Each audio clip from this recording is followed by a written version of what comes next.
questo problema che è un problema che coinvolge tutti, ragazzi, non è che nessuno è fuori, né noi che siamo di qua né voi che siete di là. La sanità è un concetto collettivo. E ovviamente quelli più penalizzati sono quelli che hanno una condizione di vita economica, di lavoro, di disagio, che poi si trasforma in drammi sociali. Allora, poco prima della pubblicità dicevo quale potrebbe essere la ricetta, perché a me non sembra e non mi dà l'idea che nel momento in cui possa cambiare anche la bandiera, il vento delle correnti politiche alle regionali e quindi andare in forza un partito o una coalizione totalmente opposta a quella che è ancora vigente in questo momento, poi possa cambiare qualcosa, anche perché mi sembra che nelle strutture private si cominci a licenziare gente anche lì. Sì. È così?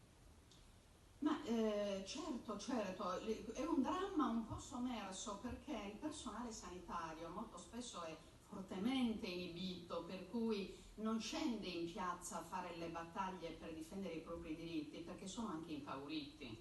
Adesso, ad esempio, stanno licenziando personale sanitario che si è formato in 20-25 anni, quindi personale sanitario molto valido, che viene licenziato dalle multinazionali della sanità, perché ormai la sanità in Sardegna è nelle mani anche di multinazionali, non solo del Qatar a Olbia, che quello è il simbolo della privatizzazione, il Mater Olbia, ma abbiamo anche le multinazionali che stanno rilevando le nostre cliniche, dopodiché iniziano a fare da padroni e licenziano il personale sardo in quanto costoso, perché è troppo preparato, si è formato nel tempo e quindi ci sono contributi da pagare, e allora li licenziano. Che cosa vuol dire? Che tu assumerai uno più giovane, ma sì, senza esperienza, e perciò si abbassa anche il livello qualitativo della stessa sanità e dello stesso servizio. Ma certo, per cui bisogna dar voce a questo ennesimo dramma, perché oggi facciamo i conti anche con ulteriore disoccupazione. Noi in Sardegna non possiamo permetterci un solo disoccupato in più,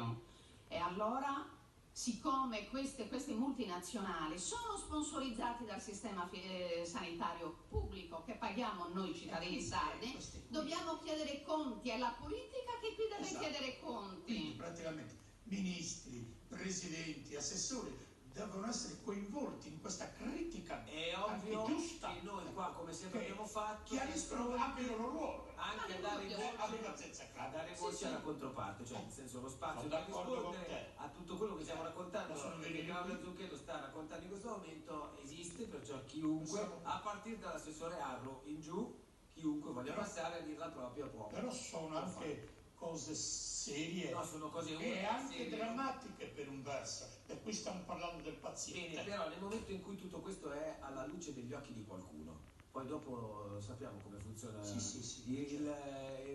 la trafila nel nostro paese, insomma certe cose come vanno, ma quale sarebbe la scappatoia?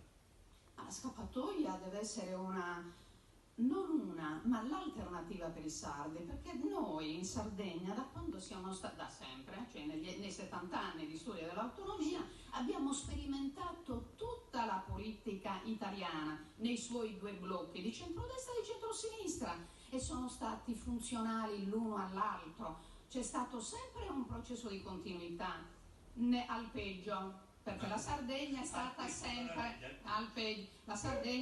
sempre terra, cioè tutti hanno una concezione molto coloniale della nostra terra, quindi bisogna porre anche fine. Io mi auguro, come si prospetta, che nasca l'alternativa per uscire da questo momento critico. Chi è che garantisce i diritti ai sardi? Il diritto alla salute, guardate che è primario, perché una volta che la gente, le famiglie non potranno più curarsi, guarderanno il mondo con occhi diversi. Questo è un dato di fatto. Chi è che lo garantisce?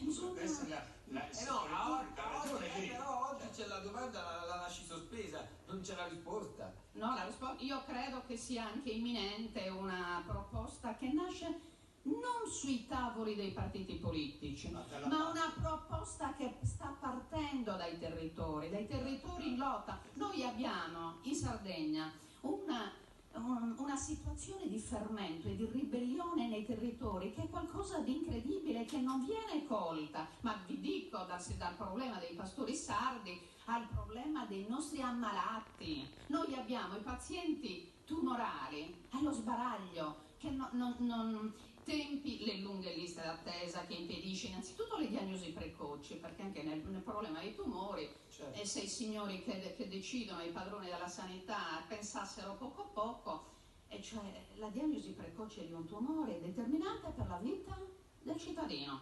Ma se mi allungano le liste d'attesa, vuol dire che quel cittadino è già condannato, o ha i soldi ed emigra e va fuori a fare tutto quello che deve fare, se no defunge, non c'è una via di mezzo.